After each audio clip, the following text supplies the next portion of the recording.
Shri Chakshu Navadi Paschatya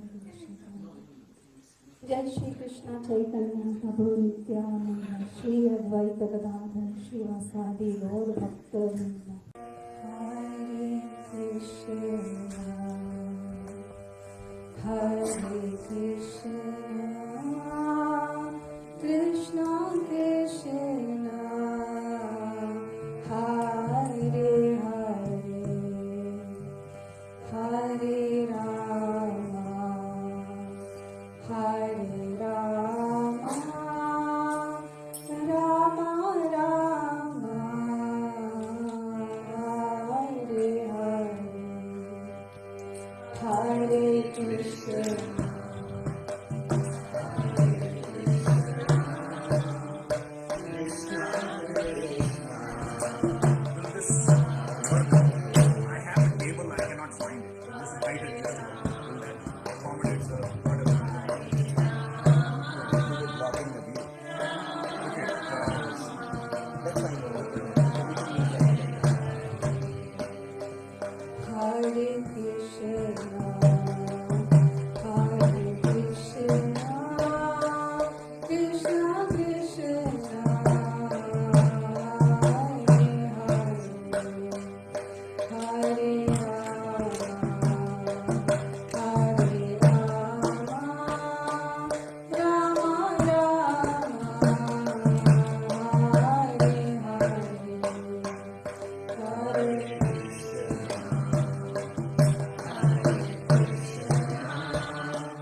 How many of you are chanting every day?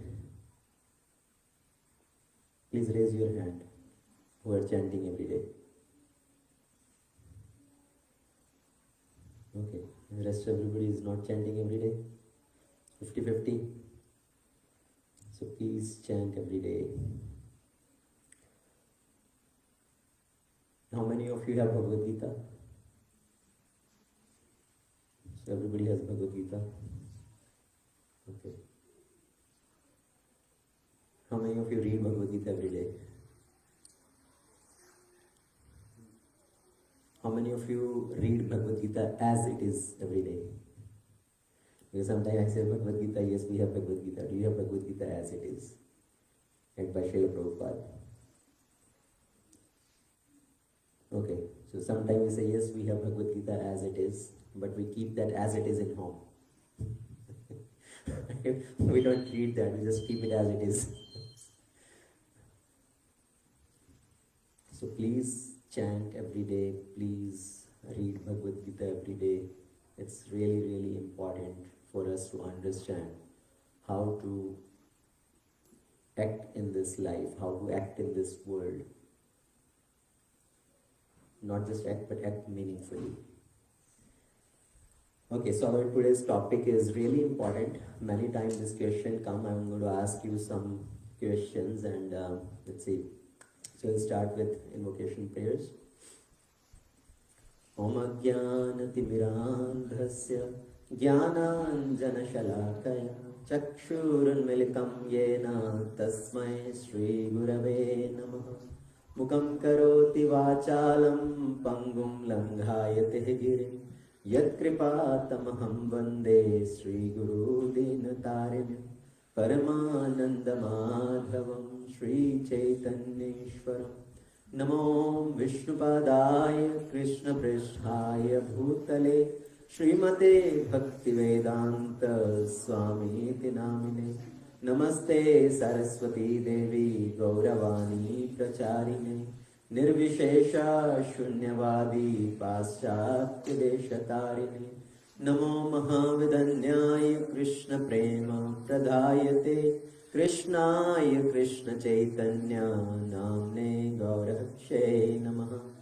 Panchatattvatmakam Krishnam Bhaktarupa Swarupakam Bhaktavataram Bhaktakyam Namami Bhaktashaktikam He Krishna Karuna Sindhu Deenabandhu Jagatpate Gopesha Gopika Kanta Radha Kanta Namostute Tapta Kanchana Gaurangi Radhe Vrindavaneshwari Vrishabhanu Sute Devi Pranamami Hari Priye Vancha Kalpatrubhyascha Kripa Sindhubhya Evacha Patitanam Pavanebhyo Vaishnavebhyo Namo Namaha Jai Shri Krishna Chaitanya Prabhu Nityananda Shri Advaita Gadadha Shrivas Adi Gaura Bhakta Vrinda Hare Krishna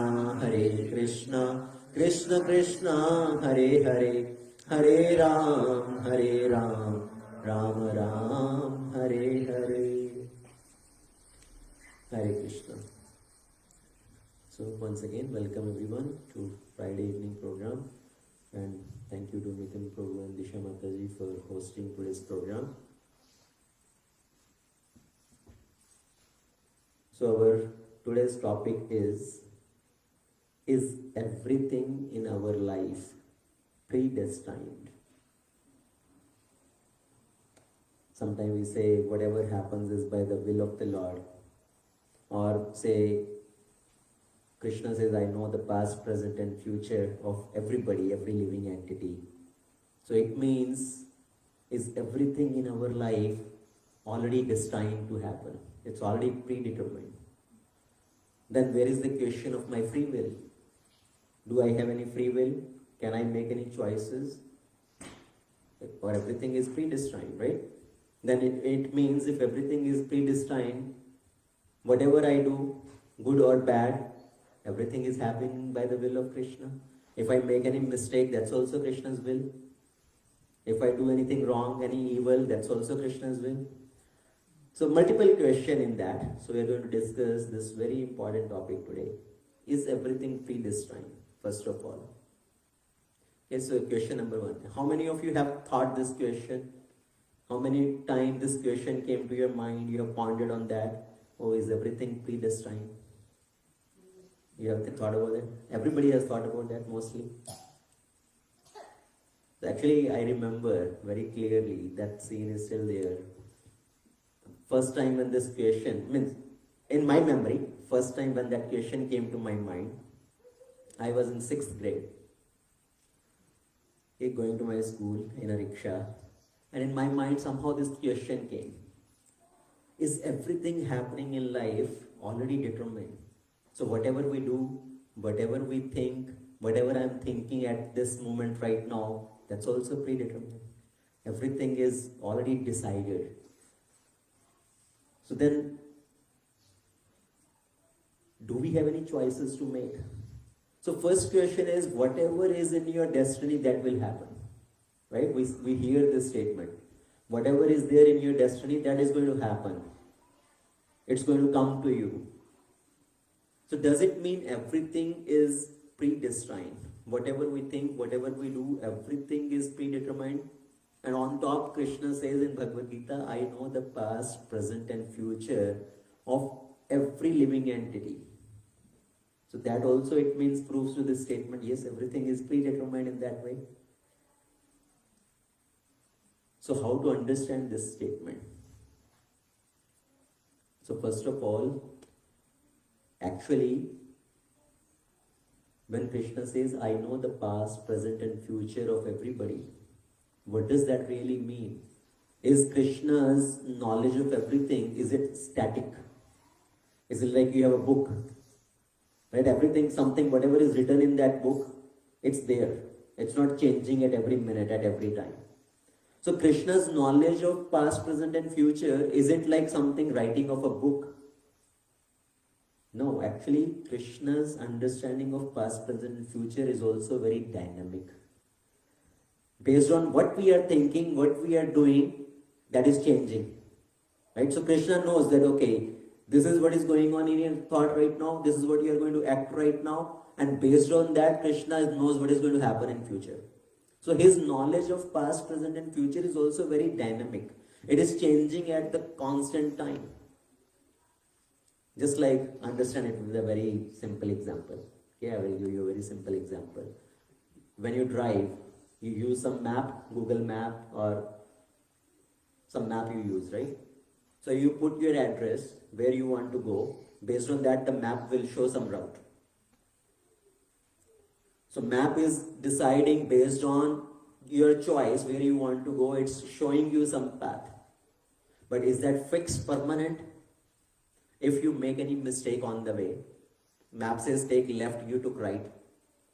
What does map do? It recalculates, reroutes. So it reroutes and give you again choice that, okay, you have taken this wrong choice, now you go like this and you again come back to that route. So that map is not static, it's dynamic, it's changing based on what choices you made. So same way, Krishna's knowledge of the past, present and future is like that, which is constantly changing based on the choices we are making in life. Whatever we are thinking, whatever we are doing, based on that, Krishna knows, yes, this is what you are going to get.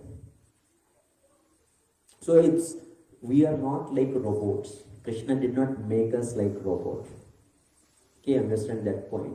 Krishna loves everybody, and Krishna gives us a free choice if we want to love him or not. And love is never by force.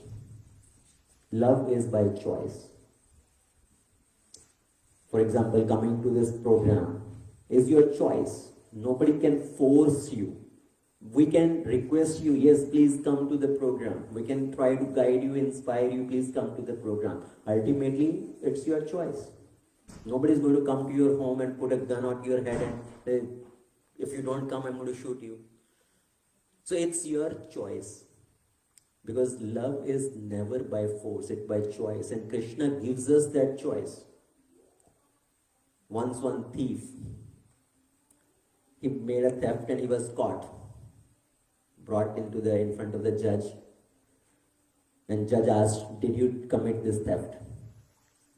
And this thief, he also had a little twisted understanding of Bhagavad Gita. Okay? He said, no, actually I did not do this. God did that. Everything happened by the will of God. So I did not do this, actually God did that. The judge gave him a death sentence. Judge said, give him a death sentence. Put him on, usko phansi laga do. And the thief said, wait, how can you give me a death sentence?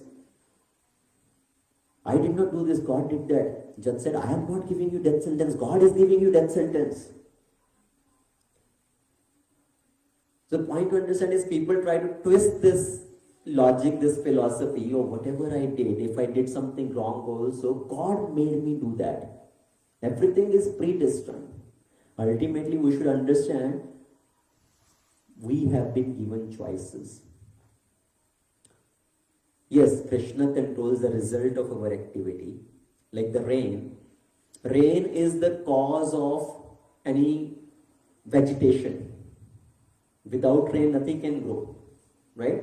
So rain is the cause of vegetation. But can rain control what type of crop will grow? Right? On whom does it depend? It depends on the farmer who cultivated that land, what kind of seed he is putting there in the land, in the field. So it depends on his endeavor, what kind of crop it will come. Yes, it depends on rain. Rain is the cause of that vegetation. If the farmer does not even plow the land, if he did not do his endeavor at all, nothing is going to come out of that. And based on what seed he has put on that, that type of vegetation will come out. So same way, result is given by God. But ultimately we also have to do our endeavor. Krishna has given us that choice, that free will, that how we want to act in this world. If God does not follow any such rule and whimsically give the result to everybody, everybody, they are all my children and I equally love everybody, so I will equally reward everybody. What will happen? For example, if a father has two children, two sons, and he tells both of his sons, you go work hard in the field. Okay, you plow the land, cultivate the land. So one son, he works really hard in the field. He tills the land in scorching sun, he is working hard. And at the night, at evening, father tells that son, you really worked hard here, $50, now you go and enjoy. This is the reward of your hard work. And the second son, he is lazy. He did not do anything at all. He is all day just sleeping, drinking, eating, making merry. And father comes to him that, okay, you did not do anything at all, but I love you. At least you are my son still. And here you also take $50, go enjoy. What will happen? So this son is thinking, oh, I did not do anything, still I am getting the reward. And the other son will think, what is the use of my hard work? What is this reward system? I worked so hard, still father gave me that, and the other one did not do anything, still he is getting same reward. So next time, I also don't want to do anything. If I'm going to get anyways, then what is the use of working? I will just get the reward. So if God does not put that system in place, based on how you endeavor, you will get the result accordingly. then everybody will become lazy. Like for example, in the class, in the school, if the teacher say, I'm going to give equal marks to everybody, no matter if somebody studied or did not study, somebody write the exam or does not write the exam, I'm going to give equal marks to everybody. What will happen? It will make other people also lazy. So what is the use of study then? What is the point to study? We can get that mark without studying also. So God has put that system in place so that we understand our responsibility. We act responsibly. We act being accountable to that. So that's why what the scripture says, Krishna, yes, he is the cause of all causes. You have heard this statement? Sarva Karana. Krishna is the cause of all causes. Do we ever say Krishna is the cause of all phalam? Sarva. He is Sarva Karana Karanam, not Sarva Phala Karanam. He is the cause of all causes, not the cause of all result, all effect. Because ultimately it depends on our endeavor also.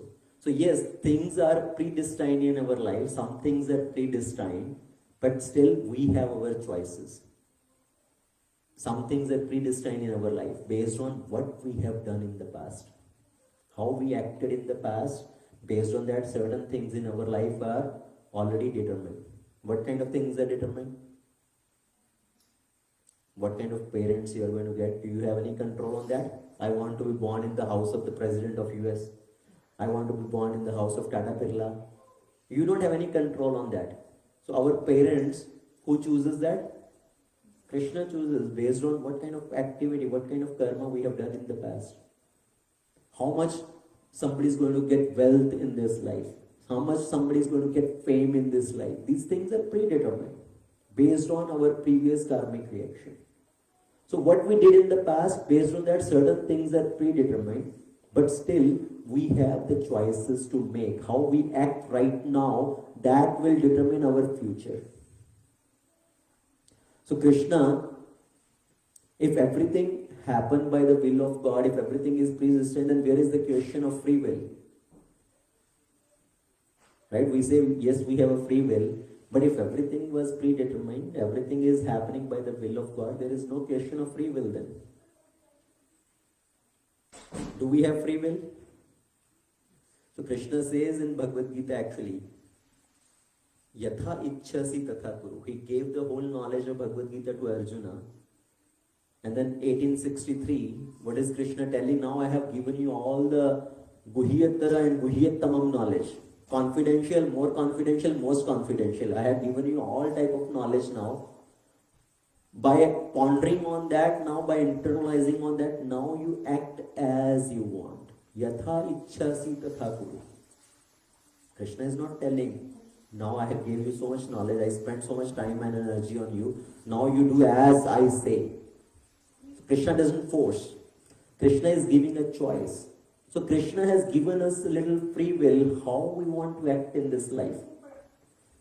But where does our free will and Krishna's will coincide? Right? We say nothing happened in this world without the will of God. Or other way to say is everything happens by the will of God. Is that a right statement? Everything in this world happened by the will of God. Is that the right statement? You know what? Actually, the correct statement is nothing happened in this world without the sanction of God. Unless he sanctions, nothing can happen. Yes, he sanctions, then only something can happen. So the correct statement is nothing happened in this world without the sanction of God. So where does our free will and Krishna's will coincide?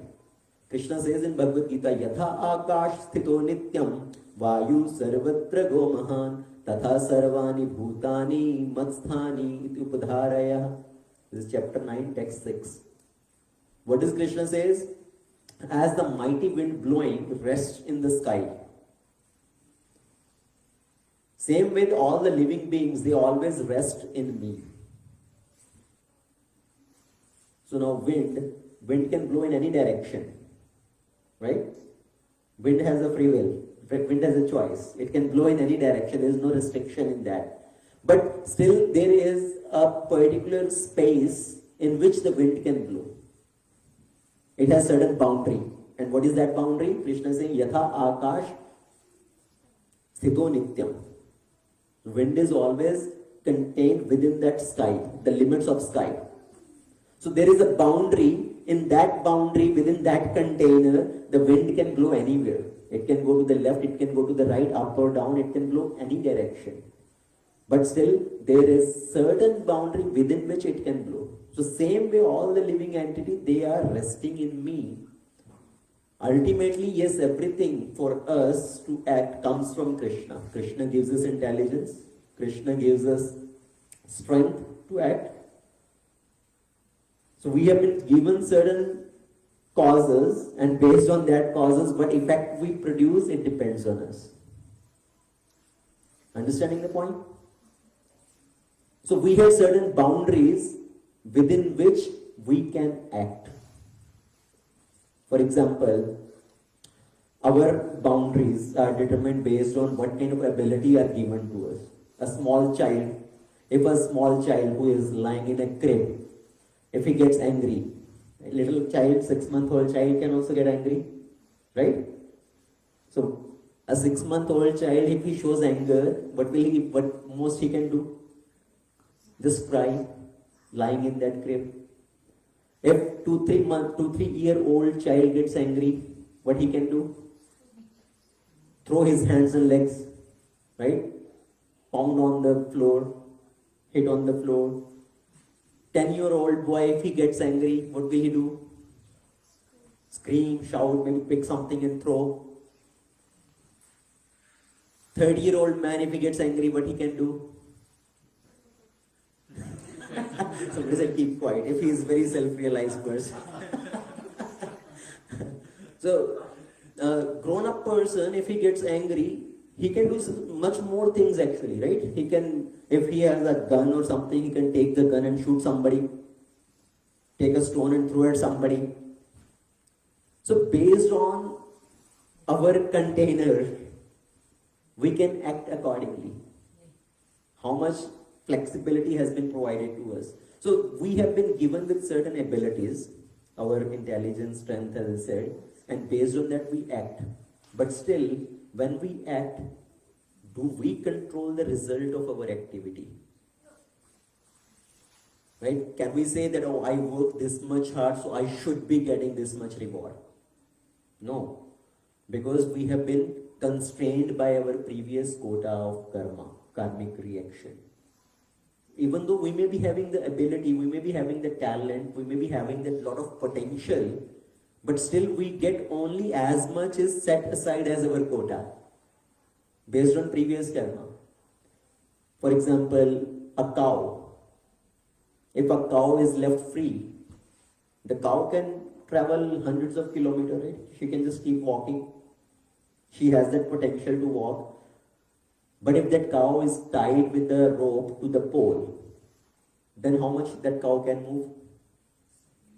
Only as much as the length of that rope. Right? She can go only that much distance. Even though the cow has the potential to move long distance, but because she is tied with the rope to that pole, she can move only that much. So same way the living entity, even though we may have the potential to do bigger things, but still we get only as much result as per is based on our karma. We are tied by the rope of karma. So only that much result we will get, no matter how much work you have. So now understanding, yes, some things are predestined in our life, still we have been given with choices, and these choices depend on what kind of impressions are there in our memory. We will make that choices. So Krishna has not made us as robot. He has given us some free will, minute free will, as we say, minute free will. Our free will in front of Krishna is very minute. But still there is choices to make. Another example to understand. if you want to take a flight to go to Delhi, now that is your choice where you want to go, right? I want to take a flight to Delhi.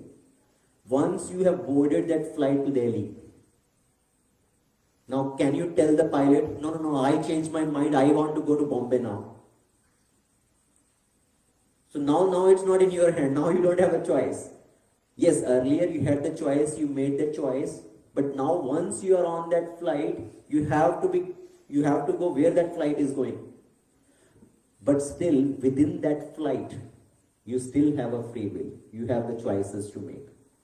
You can choose to make friend with the next passenger, or you can choose to fight with that person. You can choose to eat vegetarian food or non-veg or not eat at all. You have the choice to watch that movie, or you have the choice to go to sleep. So there are so many choices still available to you within that container, right? While you are on that flight. And once you reach your destination, again, you have the choices to make there. What you are going to do at that place. Are you going to visit which particular places? Are you going to strike a business deal there? Are you going to just spend some time having some fun with other friends and family? So what kind of things you do there also, you have that choice. So same way in this material world, we have been given this particular life form based on our previous karma that was predestined. Now within this lifetime, how we act, still there are choices. And based on the choices we make, again our destiny will be determined based on that. And that's how Krishna says, I know your past, present and future, because his understanding of all these things is very dynamic. Every minute second Krishna is doing all those calculations. All the energies of Krishna, they are doing that calculation. So we should understand in that way. So Krishna says, yes, I have given you that free will. And it is your responsibility now to understand how to act in this life. Right? So Krishna is telling Arjuna, Yatha ichhasi tatha kuru. I have given you all that knowledge. Now it's your responsibility to understand that and act in that way. So still Krishna does not force. Krishna says, I am just sitting in everybody's heart, witnessing what they want to do. Updrashtacha anumantacha bharta bhokta maheshwara paramatmeti cha upyukto dehe asmin makrusha para. Within this body, Krishna says, also reside the super soul. So what Krishna is saying, I am residing in everybody's heart as Paramatma. And what do I do? Updrashta anumantacha bharta bhokta maheshwara. I am the witness. I am the sanctioner. I am the controller. I am the permitter. And I am the supporter. So in that sense, nothing can happen without the sanction of Lord. So Krishna knows what is our desire, and Krishna sanctions that, only then the things can happen. So nothing happens without the sanction of the Lord. Another very important point then comes, the third question. We hear everything happen by will of God, we discuss that. Does it mean everything good or bad is happening by the will of God? So first of all, we clarified that statement. It's not, the right statement is not that everything happened by the will of Lord. Correct statement is nothing happened without the sanction of Lord.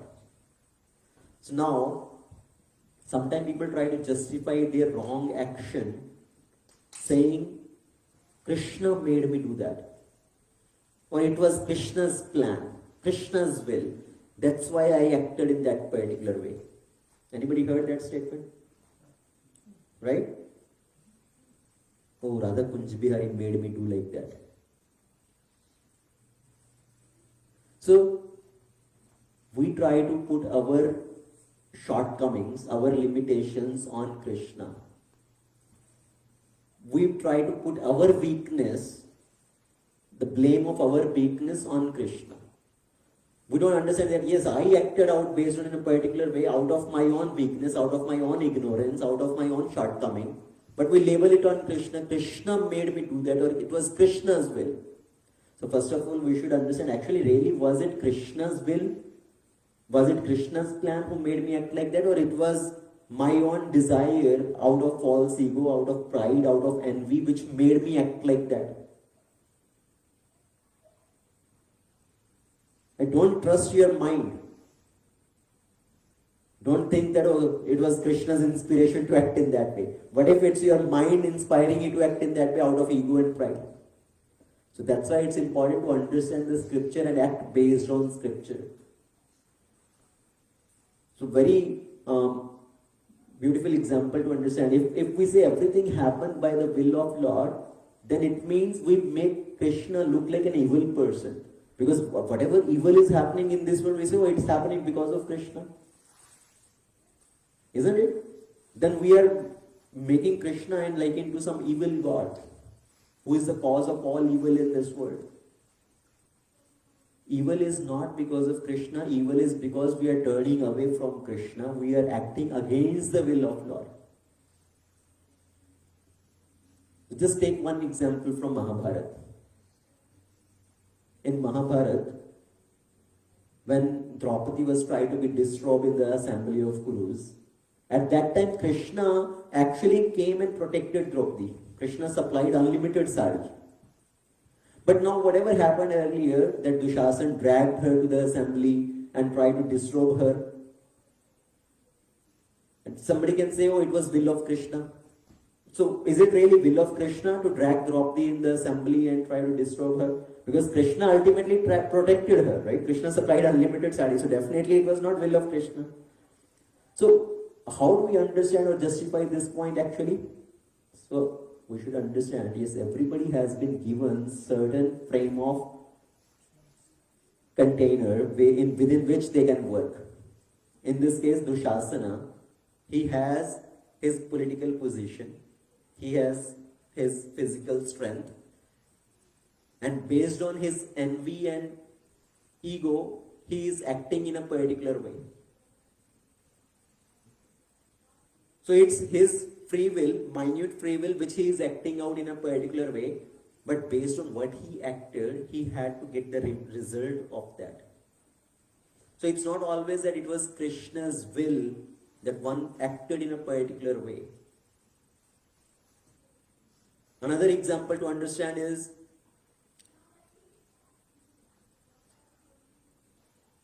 Krishna came to Hastinapur as peace messenger.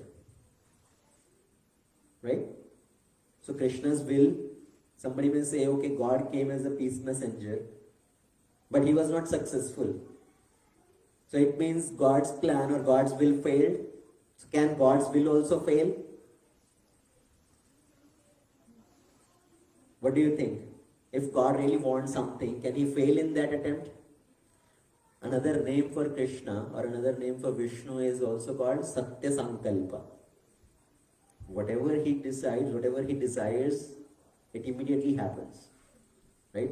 Krishna is Satya Sankalpa. So if God really desires something, he cannot fail in that attempt. So Krishna came to Hastinapur as peace messenger, but he was not really successful in that peace attempt. So what was Krishna's plan really? We need to understand that, because sometimes God says, Krishna made me act like that. How Krishna's plan work, we have to understand what Krishna's plan really is. Are we able to understand Krishna's plan in first place? So Krishna came as peace messenger. What happened there? He tried to make the Kauravas understand. He used Sama, Dama, Danda, Bhed. All four niti he used that time. So Sama, the first niti Krishna used was Sama. What is Sama? So talking politely, try to make sense to that person. So Krishna was telling them, so you and Pandavas, they both belong to the same family lineage. You both belong to the Kuru dynasty actually. So you should not fight among brothers. So that is Samaniti. What is your relationship with each other, and based on that how you should be acting. So Krishna tried to make them understand with Samaniti. And then Krishna used Dandaniti. Dandaniti means punishment. So Krishna was telling them, even if you fight, if it reaches to the stage of fight, what is going to happen? You guys have no scope of winning. Arjuna is so powerful. Earlier, Arjuna in Virat, he single-handedly defeated your whole army. And Arjuna actually defeated the army of demigods also. And Arjuna, he acquired so many weapons from Swargalok. So you guys have no scope of winning with Arjuna. And then Bhima, he is also so powerful. So Krishna tried to use Dandaniti. You guys will all be destroyed. Then third thing, what Krishna used was Bheda. Bheda Niti means, what is Bheda? To make them, to put the differences among them. So Krishna was telling this Duryodhana, is very evil-minded. And he's so evil-minded person, he will be the cause of destruction of your whole family lineage. He is so evil-minded, because of him all these things have happened. And Krishna actually gave such a nice talk that time that everybody was convinced. Even Dushasana is kind of right hand of Duryodhana. And even Dushasana got convinced. He was telling, yes, Keshava, whatever Keshava is saying is right. If Duryodhana doesn't listen to Keshava, I will tie his feet and leg, feet and hand and put it in front of Keshava. That's what Dushasana was saying. And Duryodhana was thinking, what is happening? Krishna is so tactic, he can change the mind of people and make them divide also. So Duryodhana at that time left the assembly. And all the other elderly people, they were telling Dushasana, so are you going to walk your talk? You were saying, I will tie the hands and feet of Duryodhana and put it at the feet of Krishna. So are you going to walk your talk? And Dushasana went to the palace of Duryodhana. And Duryodhana was also very tactful actually. See, Duryodhana also had some leadership qualities, but he was using his leadership quality in a wrong way. So don't learn from Duryodhana how to be a leader. What Duryodhana was doing was, see, Duryodhana had 100 brothers, right? Total there were 100 brothers. And everyone, all of his brothers were following all the directions of Duryodhana. Isn't it? They were ready to do whatever Duryodhana was telling. Can we make even one brother or sister follow us? They will do whatever you say. And Duryodhana was making 99 of them follow him exactly what he was telling. So he also had some leadership qualities in that sense, but he was very manipulative.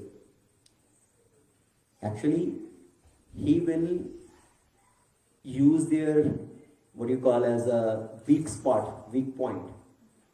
So Duryodhana was alluring them that I am taking care of you better than myself. Duryodhana gave a better palace to Dushasana. See, I am giving you a palace which is even better than my own palace. So in that way, he is alluring them and he will take care of all of them to be on his side.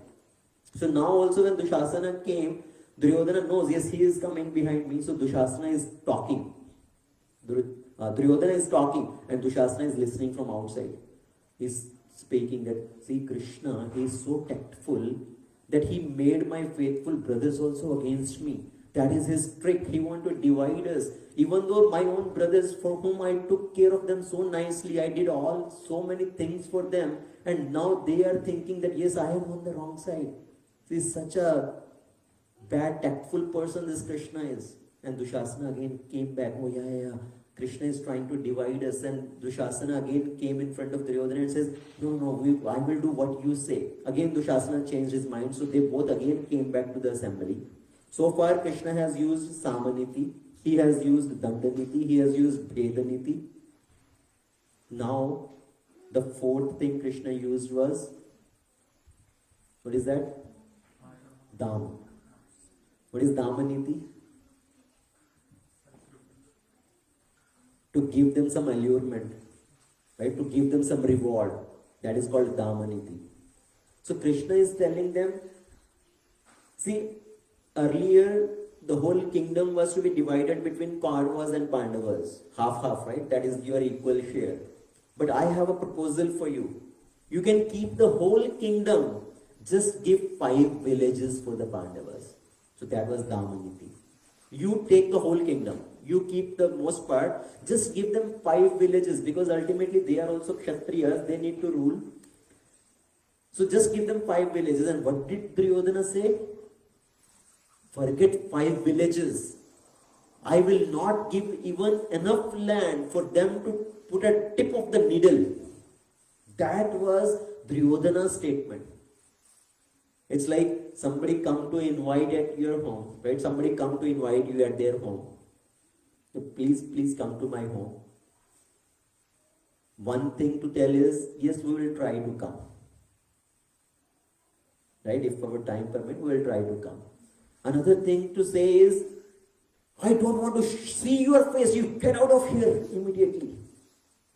So how does that feel? So that's how Duryodhana's response is. He is not even considering any proposal of Krishna. He is telling, forget about giving 5 villages. I will not even give enough land to put the tip of the needle. It was completely like choking Krishna's proposal. And at that time, Duryodhana already had planned, if Krishna tried to use any tricks, I am going to imprison him. That was Duryodhana's plan. I am going to imprison Krishna. And Duryodhana did try. He called his special soldiers, who were always on the command of Duryodhana, to imprison Krishna. And Krishna showed his universal form that time. And everybody was so afraid, they were moving back. Krishna kind of filled the whole space in that assembly. And Dhritarashtra, he was not able to see anything, but Dhritarashtra is wondering what is happening. All of a sudden it became so quiet. Arey bhai, itna sannata kyun hai? What is happening? And somebody told, oh, Krishna showed his universal form. And Dhritarashtra told, I want to see that form. Please show me that form. And Krishna, out of his mercy, he gave him special vision, and even Dhritarashtra was able to see that form that time. But still, what happened? Did Dhritarashtra's heart change? No, because he was so overpowered by his attachment to his evil son Duryodhana, he did not budge, right? He still did not agree. So in this whole episode, one may say that Krishna went as a peace messenger, but he failed in his attempt. So God's will was to make peace negotiation, but it failed. Can God's will fail?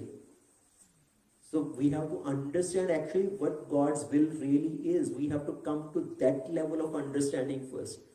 So we have to look at another aspect of this whole pastime, what happened, what was Krishna's will really day before Krishna came to the assembly and gave that proposal.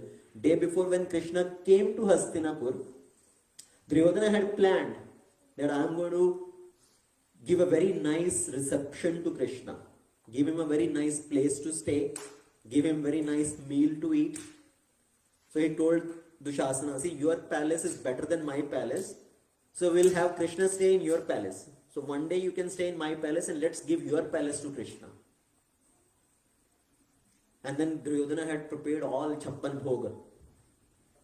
So Krishna came, and that time Duryodhana told Krishna, so please come to my palace. I have arranged a nice meal for you.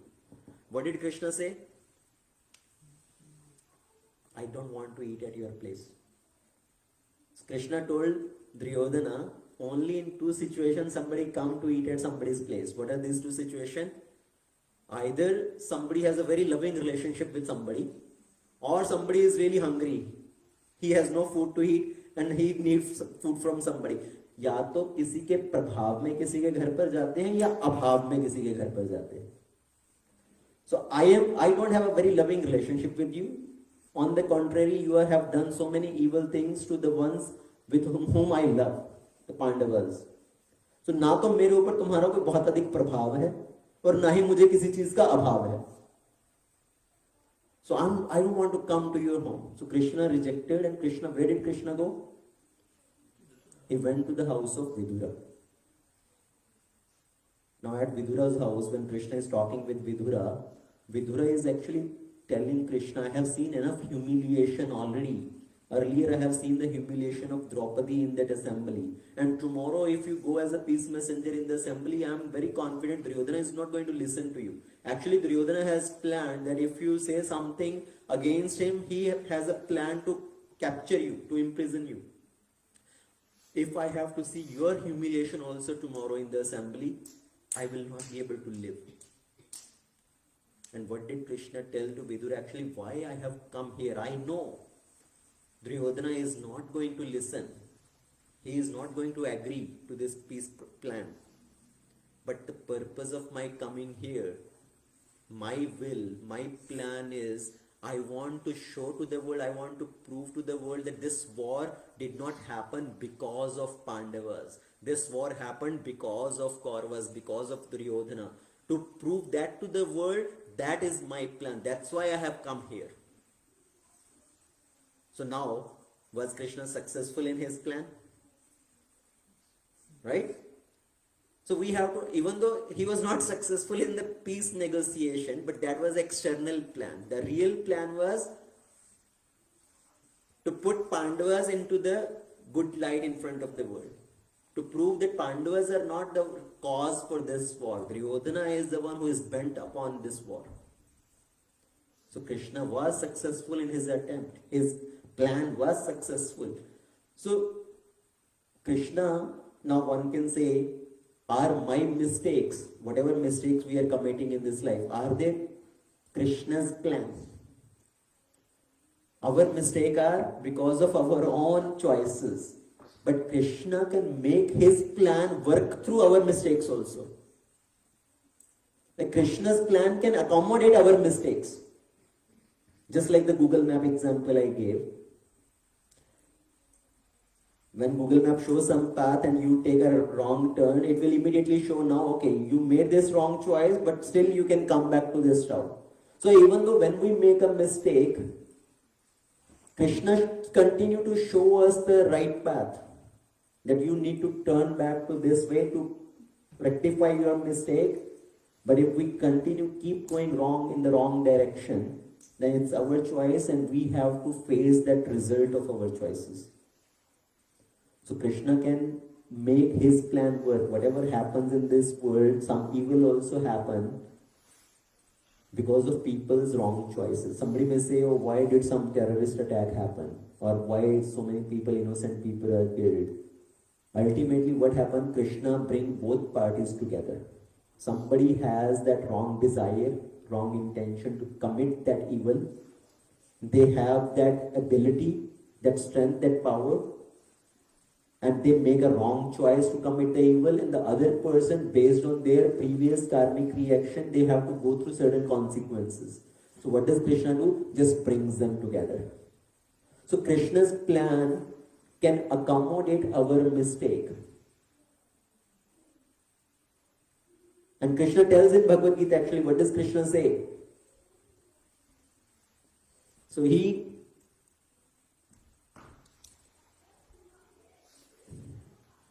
Bhagavad Gita 18:61, Krishna says that all the people, all the living entity in this world, what are they doing? They are wandering into different species of life.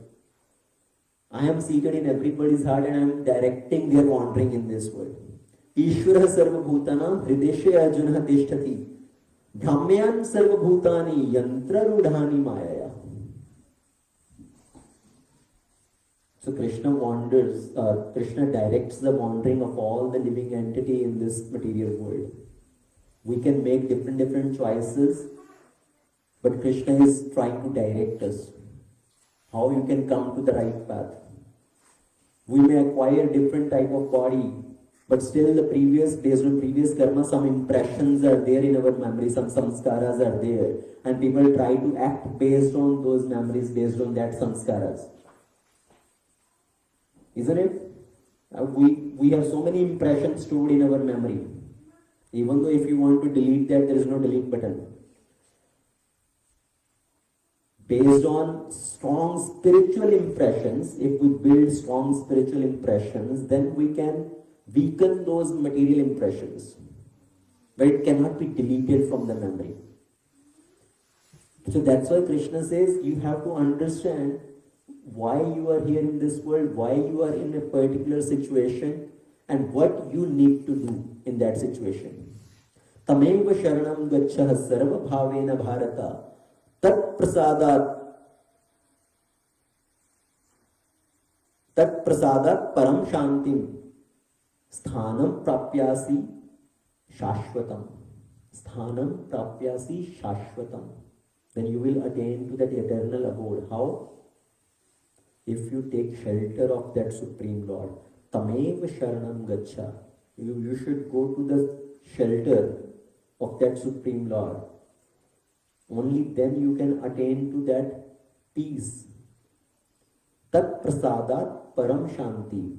By His mercy, then you can attain to that param shanti, the ultimate peace and that ultimate destination of going back to the spiritual world. So we need to act in what way? By understanding the directions of scriptures. That's why Krishna says, Tasmat Shastram Pramanante Karyam Akaryam Vyavasthito Gyatva Shastra Vidhanoktam Karma Kurtu Maharsasi. So Tasmat Shastram Pramanante. So make the scripture as your authority. Understand from the scripture what is to be done, what is not to be done. And when you act as per the direction of the scriptures, because scriptures are what? Scriptures are Krishna's heart. Scriptures are Krishna's mind. Through scripture, Krishna is telling us what you should do. Sometimes people say, oh, Krishna is inspiring me from within. Is it really Krishna inspiring you from within, or is it your mind speaking to you? If we really want to understand what Krishna is telling you to do, then follow the direction of scriptures. Tasmat Shastram Pramanante Karyam Akaryam Avasthito Gyatva Shastram Vidhanoktam Karma Kartum Imharsi. So otherwise, even though we may think somebody acted based on their good intention, so I have good intentions for you,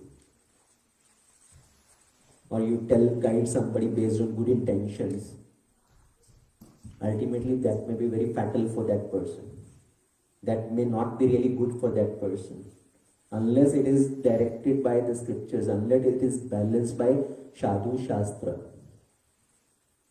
Right? That way we have a check and balance system. What is the check and balance system? Guru Sadhu Shastra.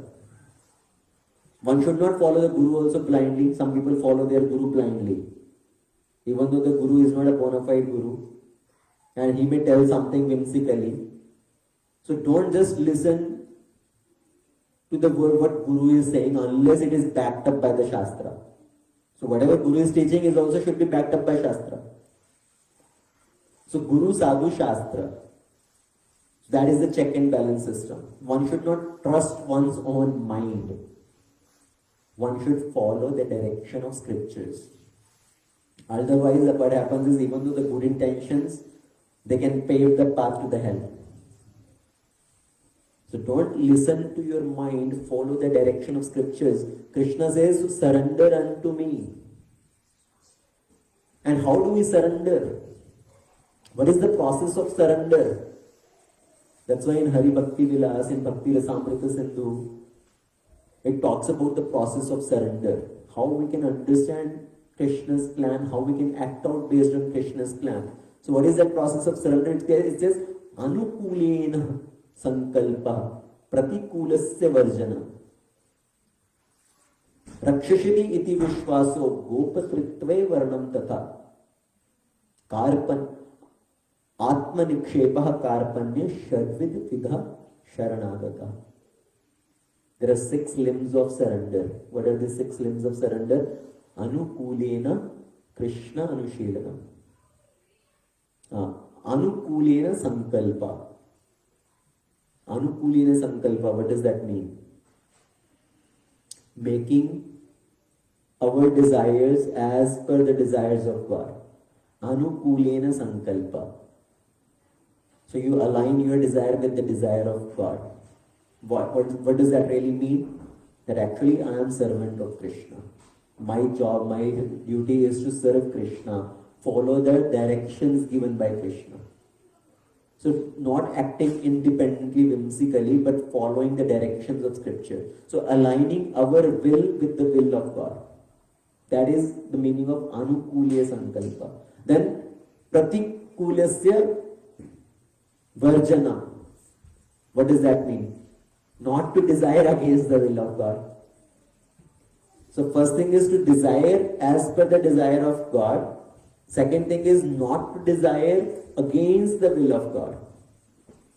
So what does that mean? Whatever is happening in our life, accepting it as the plan of Krishna, even though something bad happened in our life, something good happened in our life, understanding, accepting both as plan of Krishna ultimately for our purification. That Krishna is trying to teach me some lessons through this incident also. Not retaliating against Krishna. Not becoming rebellious towards Krishna. Why did this happen to me? Why always me? And then sometimes people go away from Krishna also when some problem come in life. So not to desire against the will of Krishna. Accepting everything as the plan of Krishna, whatever happening in our life for our purification. But again, we have to understand how to act. We will come to that practical point also, right? What is the practical message to apply in our life? We will come to that point. So first is, what is the first thing? To make our desire as Krishna's desire, align with Krishna's desire. Second thing, pratikulasya varjanam, not to desire against Krishna's desire. Not to do anything against Krishna's desire. Now third thing, rakshashiti iti vishwaso. Having a full faith that Krishna is my protector. Krishna is maintaining me. Right? Having that faith, yes, Krishna is providing for me, He is taking care of my needs. Having that strong faith. Because all the living entity in this world, actually Krishna is taking care of everybody. There are trillions of ants and Krishna is providing for each and every living entity. Sometimes you pick a rock or something, there are so many ants underneath. And sometimes you will see there is some food grain in their mouth. Who put that food grain under that rock for those ants? So even Krishna is feeding all the living entity. Either it's an ant or an elephant. Now the ant eat only one grain and the elephant can eat hundreds of pounds. But Krishna is providing for them also. Right? So there are trillions of ants. Have you seen that some 1,000 ants you find dead at some place? You know, all these ants died because there was no food for them. So Krishna is providing for everybody. So we have that faith. We should have that faith. Krishna is taking care of me. He is providing for all my needs. And we also should understand Krishna has provided everything for everybody's need. But cannot be enough for one person's greed. So we have to live based on our quota, whatever is sanctioned as per our quota, not trying to encroach upon somebody else's quota. So rakshashiti iti vishwaso. What is the fourth thing? Fourth thing Krishna says in this verse, it says, Gopatritve varnam tatha. What does that mean? Gopatritve varnam tatha. It means having that attitude of gratitude. Having that attitude of gratitude toward Krishna, that Krishna is my master, He is providing me everything. So everything belongs to Krishna actually. Not thinking that I am the proprietor, I am the controller, I am the enjoyer. Krishna is providing everything, He is the controller, He is the proprietor, He is the enjoyer. Bhoktaram yajna tapasa, sarva loka maheshwaram. Krishna tells in Bhagavad Gita, I am the enjoyer of everything. So understanding everything belongs to Krishna, whatever we are getting, actually that's Krishna's mercy. So having that attitude of gratitude, Krishna is already providing me everything. Krishna is giving us food, He is managing, providing the enough required light for us. He is providing the required air for us. He is providing the required water for us. So He is providing all the different necessities of life. And then for our guidance, Krishna gives scriptures. Krishna personally comes to give that knowledge. Krishna sends his representative as Guru to give that knowledge. So Krishna is providing me all the requirements for my life sustenance. Krishna is giving me the knowledge, and I should surrender to Krishna. I should obey the directions of Krishna. So having that attitude of gratitude.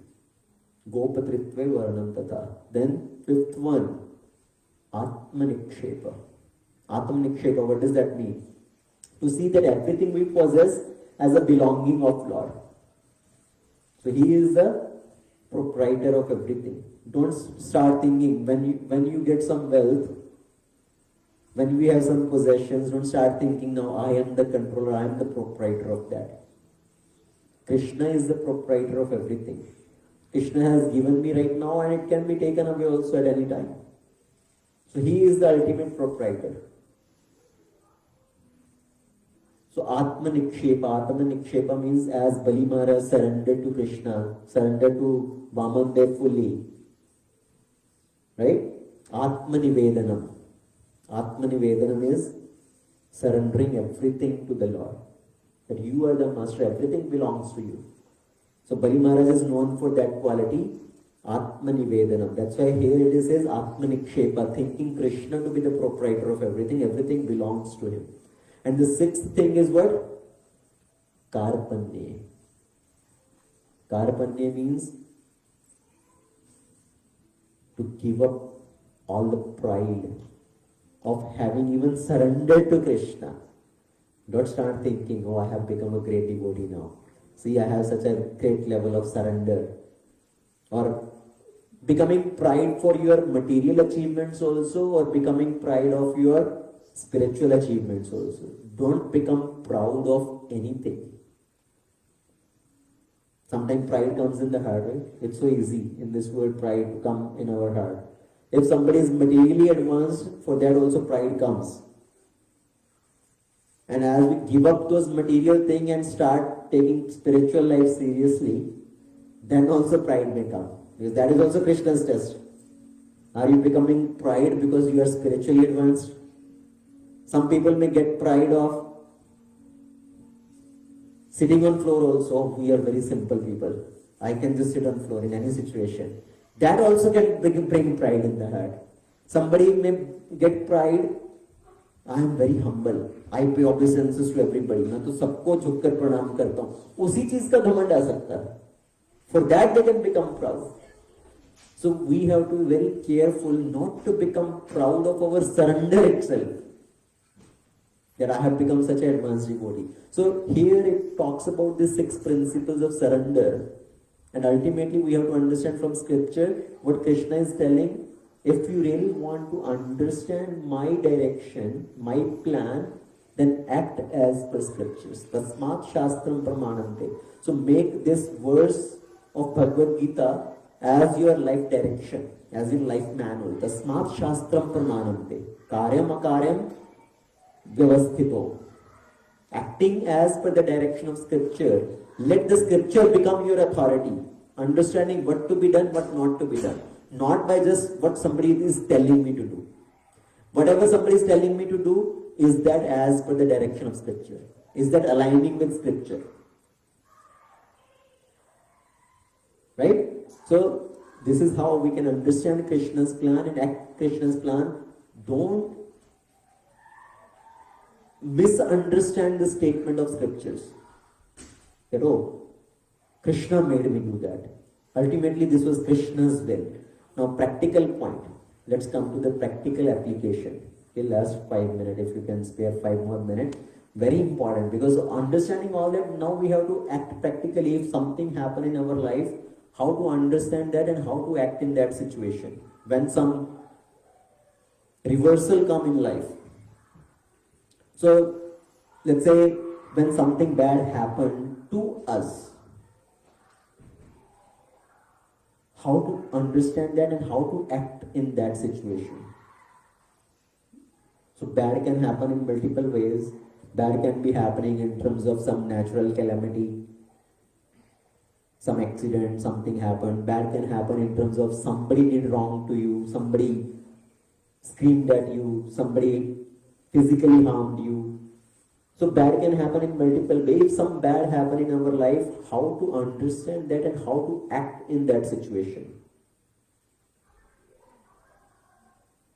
One thing we should understand, whatever is happening, ultimately there is God's plan behind that, His master plan behind that. I may not be in a position to understand His master plan as of yet, but in long run, definitely it is for my benefit. Right? So having that faith. Yes, I may not be able to understand Krishna's plan yet, but definitely it is going to be for my benefit in long run. But how I should act in that situation, what is my duty in that situation, that we should understand. Two instances from Ramayana. When Lord Ramachandra was given exile for 14 years, at that time he very happily accepted that, yes, I am going to forest today. So he told Kaushalya, I am leaving to the forest. My father, he was going to make me the king of Ayodhya, but now he gave me even bigger kingdom. He made me the king of the whole forest region. So he is not complaining. And then Lakshmana was very angry actually. Lakshmana said, no. I will see who is going to drive you out of this kingdom. I will forcibly take away the kingdom for you. I will make sure you become the king. And Ram, at that time, what is Ram saying? You should hear Ram's statement.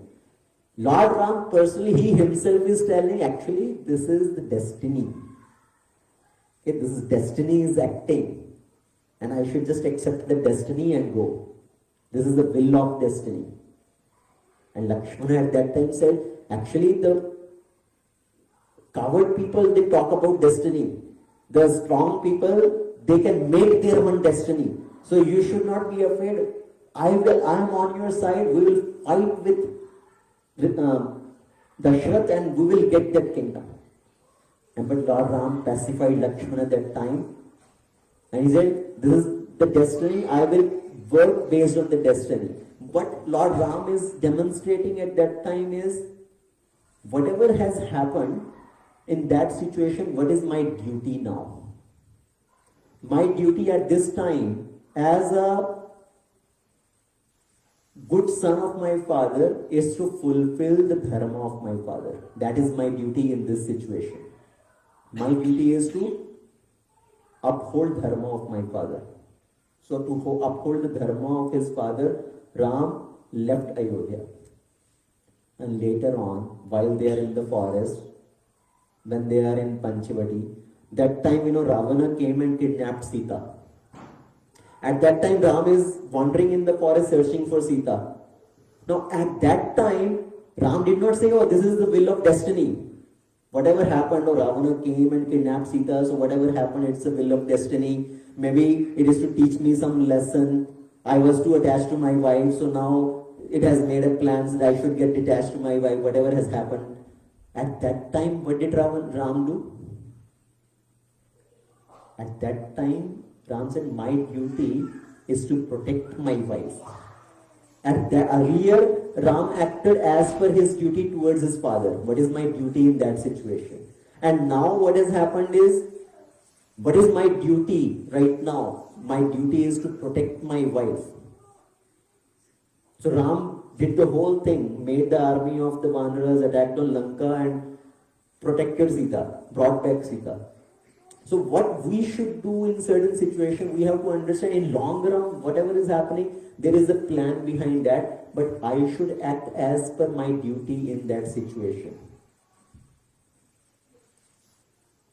Right? We have to do our endeavor, our part. We cannot say simply that it is the will of God and I don't have to act in any way at all.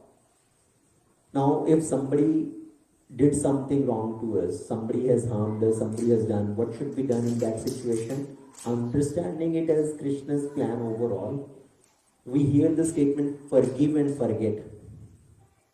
Right? that whatever that person has done, he has acted based on his modes. He is situated in the mode of ignorance, mode of passion. Whatever that person has done, he has acted in that in his way. But what is my duty right now is I need to forgive.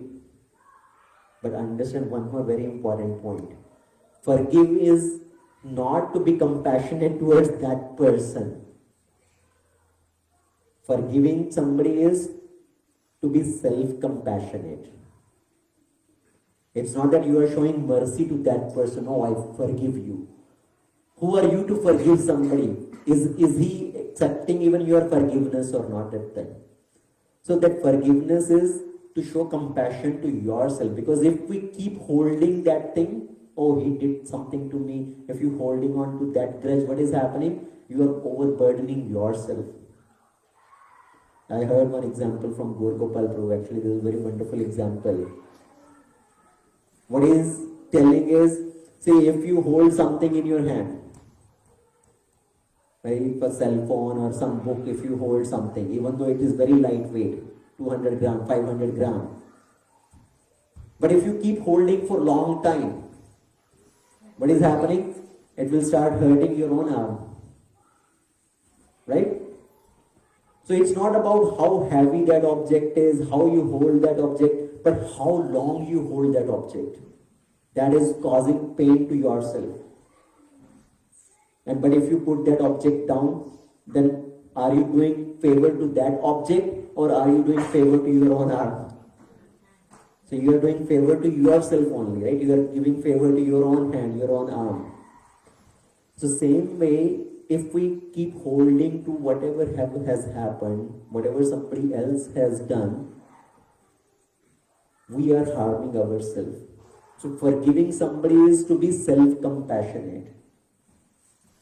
But now, yes, we can forgive that, okay, I don't want to bother myself what somebody else has acted, how somebody else has acted. But now the other part, forgetting, is it really possible to forget? Or is it really easy to forget? Or is it really required to forget? So let's understand it that way. So forgetting may not be possible, first of all, as human beings. Our mind, how our mind works, whatever has happened, whatever we do, whatever somebody else has done to us, it becomes like as an impression into our memory. It becomes like a samskara in our memory. And that samskara, that impression cannot be erased quickly. See, we are doing this Facebook Live right now. Now that Facebook Live is going to stay there. And you can go back and watch it. But if I go and just delete this Facebook Live later, it's erased, it's done. Now you don't watch it anytime. So there is a delete button, I can delete this. But unfortunately for our memory, there is no delete button. Right? We cannot just simply delete that thing. What we can do is, we can make those impressions weaker and weaker and weaker by building stronger spiritual impressions. So by building the other stronger impressions, we can weaken those previous wrong samskaras. So it may not be really possible to completely forget that, but what we can do is, we don't want to make ourselves vulnerable to the same environment, same situation where somebody is trying to harm you again and again. Because if you are keeping yourself in that environment, what is happening? You are posing yourself to those triggers. You are posing yourself to those triggers to revive your that memory again and again. If you are in front of that person who has done something wrong to you, if you are keeping yourself in front of that person again and again, that hurt feeling will keep coming again and again. So you are triggering yourself in that way. So that's why what the scripture says, yes, you don't want to have enmity towards somebody, but at the same time, you don't have to make yourself vulnerable to that situation again and again. Better is to stay away from that situation, so that those samskaras, those impressions can be weakened, and ultimately those can be erased. So that's how we have to act practically, not putting everything in destiny. Ultimately, yes, understanding ultimately in long run, it's Krishna's plan for my purification, for my betterment, to teach me some lessons through this whole episode. But I have to act responsibly, understanding what is my duty in this situation. If somebody has harmed us, forgive that person, to be self-compassionate and try to keep yourself away from that situation so you don't keep reminded yourself about that wrong thing which has happened. So that is if something wrong happened to you. If something you did wrong to somebody, in that situation, how you should act. If you have done wrong to somebody, in that situation, what you can do, what you should do. Ask for forgiveness. Asking for forgiveness, yes. Don't blaming it on Krishna. Oh, Krishna made me do that. Understanding, I acted it based on my free will. I made that choice based on my envy, my ego, my pride. I have done something wrong. I need to ask forgiveness. So there are three things we can do when we make some mistake. One is to accept your mistake. First of all, to accept your mistake. Don't deny it. No, I did not do this. So first of all, first thing is to accept your mistake. Yes, I did something wrong. Second thing, to learn from that mistake. I did something wrong, but I can learn something from this. And the third thing is to not repeat that mistake. If you understand I did that mistake, and I learned a lesson from this, but you still continue to do that same mistake, did you really learn a lesson from that then? So these three things: understanding, accepting your mistake, learning a lesson from that, and resolving not to commit that mistake again. And if we have done something wrong to somebody, always asking forgiveness. Because especially in spiritual life, if you commit mistakes or offense to somebody, our spiritual life becomes choked. And then we definitely should ask for forgiveness, not thinking, not keeping your false ego in the way. Oh, my false ego is stopping me to ask for forgiveness. Because of our false ego, sometimes we are not able to approach that person and ask forgiveness. Oh, I am such a big person, and how can I go and ask for forgiveness? Because that is then our false ego coming on the way. So keeping aside your false ego and asking for forgiveness, and then resolving not to commit that mistake. So these are the practical lessons to understand from this whole principle of destiny. Is everything predestined? So let's go with a summary. Is everything predestined? Yes and no. Yes, there are certain things which are predestined based on what we have acted in past, and still we have choices to make. So we are not like robots. So not everything is predestined, but yes, some things are predestined. And in future, the things will be based on how we act now. Does everything happen by will of God? Second question, right? Does everything happen by will of God? Yes and no. Yes and no. Everything not by will of God, but everything happens by the sanction of God. We have choices to make, and based on our domain of work, Krishna sanctions those choices, those desires. So everything happens by sanction of God. And third thing, can we blame our mistakes on Krishna as his plan? We cannot blame on Krishna, but understanding that Krishna can make his plan work through our mistakes also. As Krishna made his plan work through Duryodhana's mistake. Duryodhana wanted to have that war. Krishna fulfilled his plan through his mistake also. But what is Krishna's plan? First of all, to prove that Pandavas are not the cause of fight. Second thing is, the purpose of Krishna's appearance is to remove the burden from earth, to destroy all the demonic people. So that becomes the cause for Krishna to fulfill his plan. So Krishna can fulfill his plan, can make his plan work through our mistakes. Okay? So thank you very much. Srimad Bhagavad Gita ki jai. Srila Prabhupada ki jai. Anybody has any quick question, comment? I know it's late, 9:45 already. But if anybody has any quick question, yes. Do you believe in astrology? Do we believe in astrology? Yes and no. See, astrology does play some role, right? Based on our destiny, that's how the star orientation and all works out. But for devotees, when you come to the process of bhakti, even an astrologer cannot determine your fate. Why? Because see, all the lines in our hand, they are based on your previous karmic reaction. But when we are here in the process of bhakti, as you are singing and dancing in kirtan, you are clapping your hand, what is happening? All your lines are changing. When you come to the process of bhakti, your lines are constantly changing. So even the astrologer cannot figure out what is your destiny going to be tomorrow.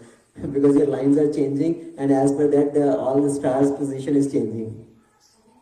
So Prabhupada used to say, you don't have to rely on this astrologers and astrology. But to some extent, yes, astrology is a science, is a bona fide science. It does play a role in the life of people. But once you have surrendered to Krishna, once you are taking part in this process of bhakti, then Krishna can make anything change. Krishna can make your destiny change. So all the lines are based on our previous karma, the good and bad, the pap and punya. As we say, when you clap your hand, what happens? If you are standing in front of a tree and you clap your hand, all the birds sitting on that tree will fly away. So same way in Kirtan, when you clap your hand, all the birds of these sins are flying away. So your lines are changing, your destiny is changing. Okay? Yes, Rajaprabhu? We've done some mistakes to others. The third one is not to repeat. Not to repeat, yes. Not to repeat is means that don't forget. Is it equivalent to don't forget? And how do we need to keep in our mind always something we have done to mistake? So it's not simply not to forget. Somebody may remember and still they will commit mistake. So it's not about just not forgetting, but it's about making a conscious decision, having that feeling of guilt, right? Yes, I made that mistake, and then I don't want to commit that again. Do we need to hold that in our mind and continue that or something I have done? Yes. So in the last Ramkatha session, I was based on Ram's quality. I was explaining these 2 points. The 2 things which we should never forget and 2 things which we should forget. Right? 2 things which we should try to forget. That is, if you have done favor to somebody, or if somebody has offended you, somebody has done some harm to you. So these things we should not try to remember. But the 2 things which we should always try to remember is, somebody has done favor to you. So you should not forget that favor. Always be grateful for that. Second thing which we should always remember is, if you have done something wrong to other. So you should always remember. Never forget. Okay, anything else? Okay, thank you very much. Srila Prabhupada ki jai.